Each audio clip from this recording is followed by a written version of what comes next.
Welcome back to Food with Fitz. Today we have my super quick and simple salsa. I love bringing the salsa to parties and to just have in my fridge to add to the various Mexican dishes I make.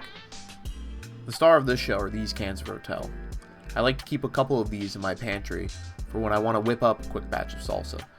Naturally, you could use fresh tomatoes instead. To our food processor, we'll start by adding around 5 cloves of garlic, roughly chopped.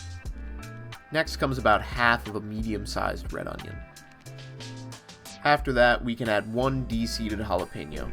I had this absolutely enormous one, so I actually only used half of it. Now I will add a small bunch of cilantro, and on top of that, the juice of half a lime. I didn't have any fresh lime, so this bottled one will have to do. Here's where you can get a little creative. For me, I like to add a little bit of pepperoncini and some Cholula for a bit of spice.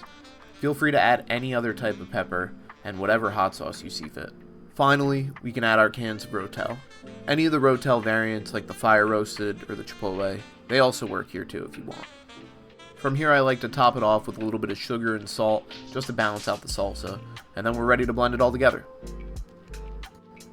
Slap on that lid, and once the salsa gets to roughly a consistency like mine, you can take it and transfer it to a jar. This stores in your fridge for over a week and is awesome to have with some tortilla chips or on something like a tostada like I made the other night. This salsa clocks in at just over 150 calories per serving. Thanks for watching, and make sure to check out more recipes on my page. And as always, enjoy!